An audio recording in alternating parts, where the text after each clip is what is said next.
Baik teman-teman, kembali lagi kita masih di pembahasan terkait IKSI irigasi permukaan yang cukup panjang videonya karena saya bahas satu persatu dan nanti bisa teman-teman buat catatan dibuat catatan juga boleh apa aja yang perlu ditanyakan untuk melakukan IKSI ataupun nanti teman-teman untuk persiapan ditanya oleh pihak konsultan ataupun nanti tentang pekerjaannya seperti apa, isiannya IKSI ataupun organisasi teman-teman sendiri yang ternyata masih kurang untuk uh, data pendukungnya untuk melakukan pengisian IKSI yang sebenarnya kecil tetapi itu diperhatikan di beberapa penilaiannya di EPAXI ini teman-teman. Oke, sebelum kita lanjut jangan lupa subscribe teman-teman, gratis teman-teman. Sama jangan lupa join grup WhatsApp, like dan share teman-teman. Jika bermanfaat buat teman-teman yang seperjuangan belajar epaksi, itu silahkan di-share teman-teman. Bantu like juga ya teman-teman. Mungkin itu kita lanjut ke organisasi personalia jaringan tersier. Oke, kita lanjut. Jaringan tersier berarti identik dengan kelompok tani ataupun P3A teman-teman. Clear ya? Kemarin-kemarin juga saya sudah jelaskan, jaringan utama adalah jaringan yang dikelola oleh pihak PUSDA, yaitu jaringan primer dan sekunder. Sedangkan untuk tersier adalah saluran yang dikelola oleh kelompok tani atau dinas pertanian ataupun P3A. Seperti itu, teman-teman. Tapi tidak menutup kemungkinan ya, teman-teman. Kita saling bantu itu tidak menutup kemungkinan. Kebanyakan kita dari kita itu membedakan antara ini kewenangan PU, kewenangan petani. Kita kadang saling saling melempar karena untuk pekerjaan. Nah, itu kita harusnya saling berkoordinasi, saling tolong-menolong, saling membantu, royongan. Seperti dulu banyak sekali saluran-saluran yang diperbaiki tanpa biaya karena kita melakukan royongan seperti itu, teman-teman. Oke, kita lanjut. Yang pertama adalah ulu-ulu atau petugas teknik P3A. Biasanya di sini ada beberapa dari perwakilan dari pertanian, kadang ada dari desa, kadang ada yang sukarela. Beda-beda, teman-teman. Nah, di sini nih yang teman-teman bisa masuk ke ada banyak mesti yang masuk ke bagian yang sedang ya teman-teman. Dia adalah petugas aparat desa dan merangkap menjadi sebagai ulu-ulu. Ulu-ulu apa sih teman-teman? Ulu-ulu itu biasanya yang uh, membantu teknis di uh, saluran tersier, seperti dia menunjukkan ada kerusakan ataupun paling tidak dia bisa melakukan sketsa, melakukan pelaporan. Nah itu salah satunya uh, apa namanya campur-campur teman-teman. Jadinya dia bisa melakukan semi teknisnya di lapangan seperti itu. Mereka paham terkait itu. Oke, ini nanti sesuaikan aja apakah dia menjabat uh, tugas, kemudian apa namanya, apakah merangkap pekerjaan atau tidak, atau apakah sudah dibiayai oleh P3A-nya sendiri. Misal P3A-nya aktif nih, kita oh ternyata si A ditunjuk sebagai uh, ulu-ulu dan dibayar oleh P3A. P3A nanti ada iuran dan lain-lain nanti untuk membayar beliau. Kemudian kita lanjut ya, keterlatihan ulu-ulu seperti apa? Apakah ada pelatihannya? Ya seperti tadi, adakah buat sketsa dan lain-lain atau pembagian air atau perbaikan-perbaikan sederhana, teknisnya seperti apa? Itu bantuan seperti apa? Oh ternyata saluran ini rusak, ternyata dia harus butuh pipa. Nah, dia paham terkait itu, oh ini memungkinkan dengan pipa. Kemudian ataupun oh ini bisa kita menggunakan bagor saja ataupun ini salurannya terlalu besar kita menggunakan apa tuh namanya? Kawat-kawat itu siapa lupa namanya.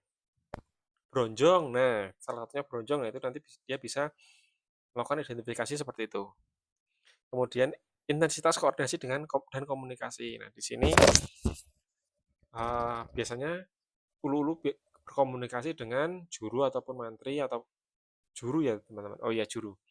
Juru, nah itu nanti apakah dia komunikasinya baik, apakah nanti meminta saran terhadap juru, apakah ini butuh royongan atau seperti apa, ataupun peralatan seperti apa yang dibutuhkan, nanti bisa apa namanya, bisa dibagi gitu, bisa didelegasikan ke beliau yang ulu-ulu ini untuk mendapatkan bantuan. Misal bagor, nanti berapa berapa bagor yang akan didapat, yang dibutuhkan. Nah, itu nanti bisa identifikasi. Ataupun nanti ada pengaturan-pengaturan saluran air seperti apa, jam-jamnya nanti kan biasanya bergantian itu antara ulu ataupun juru petugas pertanian itu bergantian untuk menyalakan atau mematikan air. Ini cuma tiga, teman-teman, untuk jaringan personalia, jaringan tersier. Kita lanjut ke dokumentasi ya, teman-teman. Di dokumentasi jaringan utama kita, berarti jaringan utama kita tanyakan ke pihak PUSDA. Yang pertama ini ada buku alokasi air, data bendung, data bangunan pelengkap. Nah, di sini apakah ada datanya terkait buku tersebut ataupun alokasi? Sekiranya saya untuk bendung-bendung yang kecil ataupun yang menengah 1.000 ke bawah itu kemungkinan tidak ada kalau kalau sepengetahuan saya di kabupaten-kabupaten. Tetapi mungkin ada ya, beberapa yang ada itu juga ada terkait buku alokasi air, data bendung, data bangunan pelengkap. Nah, ini alokasi air itu bagaimana? Alokasi air itu perhitungan debit yang pertama. Kemudian data bendung itu salah satunya ya ini, yang melakukan kita epaksi ini adalah salah satu data bendung. Nah, berarti kita bisa jadikan data tambahan ya. Jadinya nanti kita bisa masukkan ke sedang ataupun ke baik. Kemudian bangunan pelengkap. Bangunan pelengkap, bangunan pelengkap itu nanti juga di saluran itu kita data. Jadi nanti kita bisa masukkan ke sedang ataupun baik. Kalaupun nanti ada buku alokasi air pun juga dipersilahkan. Jadi kita bisa masukkan ke baik sekali, berarti mereka punya datanya keseluruhan. Alokasi air itu terkait apa? Biasanya di skema, teman-teman. Skema bangunan, skema jaringan itu salah satunya dia mendata keseluruhan bangunan, saluran, pembagian air, itu ada di sana. Kenapa ketika kita melakukan pengajuan DAK ataupun dana alokasi khusus itu dia apa ya, meminta kita memberikan skema karena di sana lebih mudah dibaca, dipahami, dampaknya air itu berimbas kemana, seberapa besar, itu nanti dari skema. Nah, next, inventarisasi data. Nah, ini sama dokumentasinya. Nah, ini kita bisa masukkan ke baik ataupun ke sedang karena kita sudah melakukan epaksi ya, teman-teman. Kecuali teman-teman mengisinya iksi dulu baru salurannya. Kita melakukan iksi dulu, melakukan isi data ini, kita tanya, oh ini tidak ada, baru kita melakukan epaksi. Seperti itu, teman-teman. Kemudian peta dan gambar-gambar. Apa sih peta dan gambar-gambar? Nanti ada peta dan gambar-gambar itu salah satunya, semisal ada teknis JIS-nya atau ahli JIS-nya, ini terkait gambar-gambar itu ada juga terkait lokasi, area area cakupan ataupun posisi bangunan itu biasanya biasanya ada. Apakah ditanyakan itu apakah ada atau tidak? Kemudian gambar-gambar bisa berupa salur long cross, apakah punya data teknisnya dari penambang melintang, pemanjang dan melintang, apakah mereka punya datanya? Bisa ditanyakan aja. Kemudian peta dan gambar-gambar kondisinya. Nah, di sini tuh kondisinya tuh tidak tidak apa ya, tidak spesifik apakah cetak ataupun soft file ya.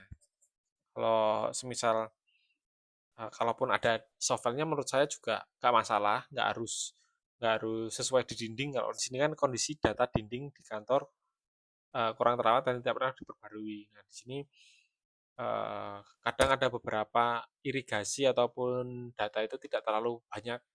Ada bahkan satu kabupaten bisa memegang ratusan DI mungkin, jadinya tidak mungkin tergambar satu-satu. alangkah baiknya dia berada di soft file. Jadinya satu-satu terbuat, lokasinya, bangunannya, nah itu memiliki datanya. Kemudian gambar pelaksanaan purna as-built drawing. Nah, kelengkapannya bagaimana? Apakah ketika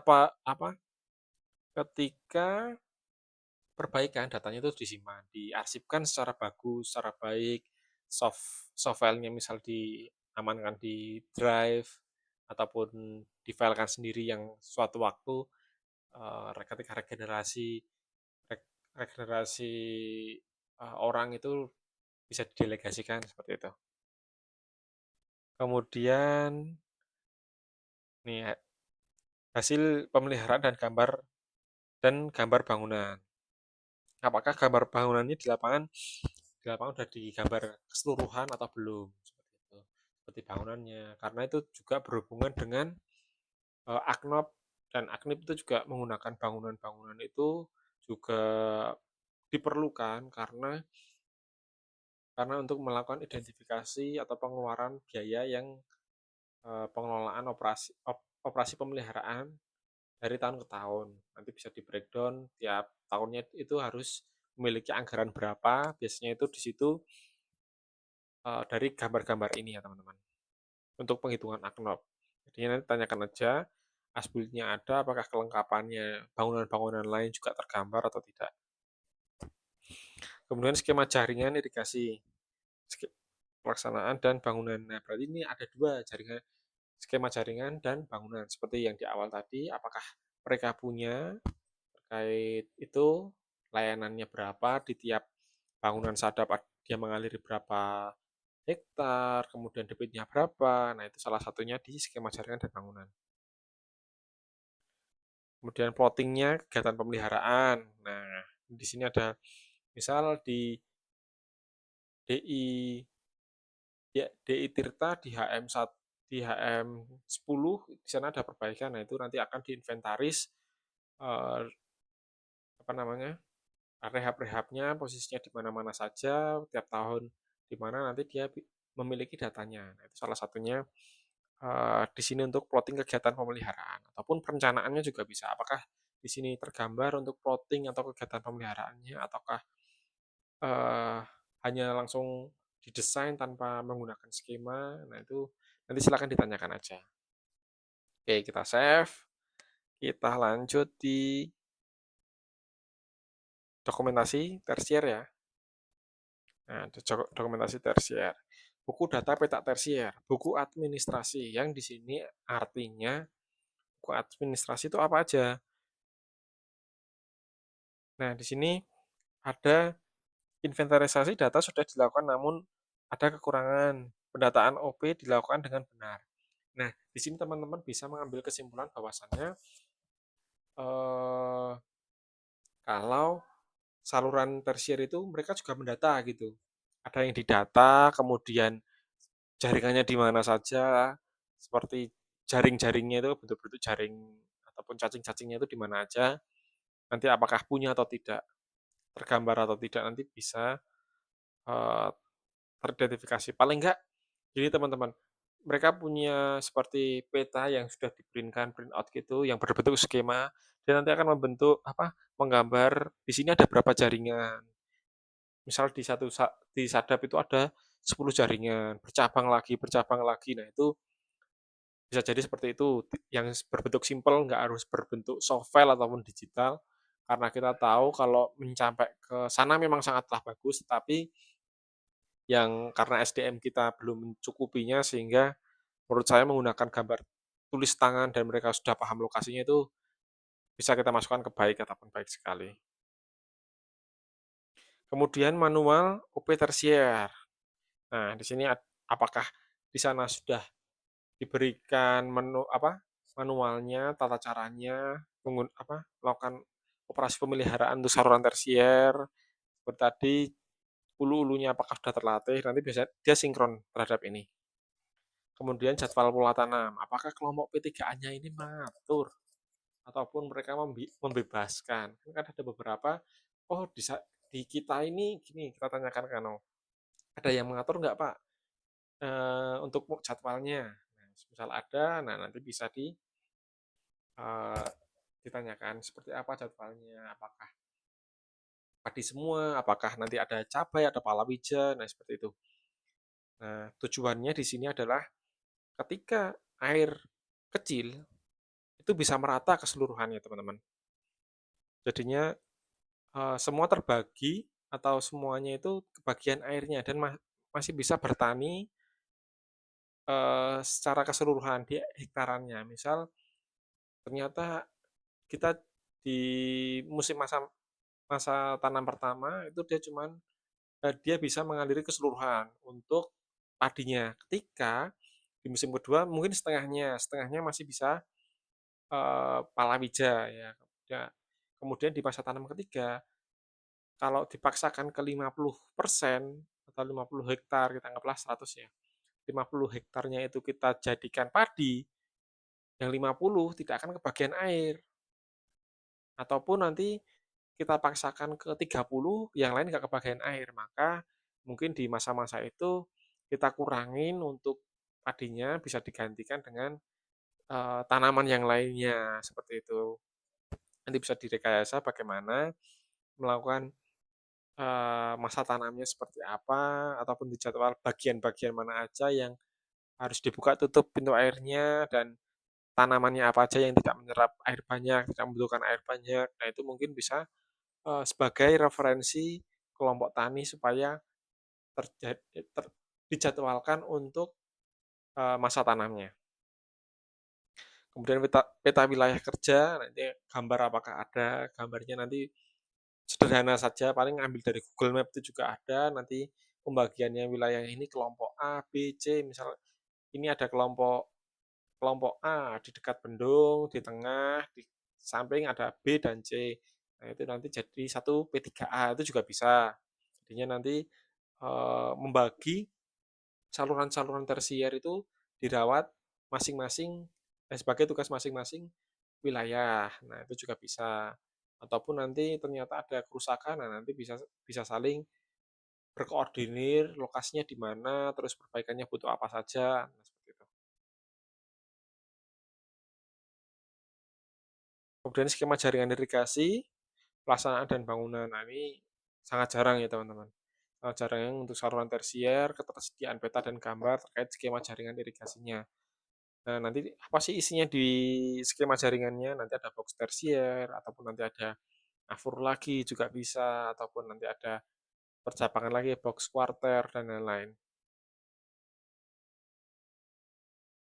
Kemudian ketersediaan peta gambar sosiohidro ini pun juga jarang teman-teman. Jarang ada yang punya untuk peta sosiohidro terkait tentang ketersediaan airnya. Oke, kemudian pelaksanaan aspul drawing, kebanyakan ini juga tidak punya teman-teman, sangat disayangkan sekali. Aspul drawing itu terkait gambar yang apa? Gambar yang sudah dilaksanakan. Nah, itu nanti kita bisa tanyakan apakah ada atau tidak di sana. Biasanya kan mereka dipasrahkan kepada pemegang rehab ataupun yang pelaksana ataupun konsultannya seperti itu. Oke, sampai sini untuk dokumentasi jaringan tersier. Eee, Nanti kita untuk P3A dan ketersediaan air kita bahas di video berikutnya ya teman-teman. See you.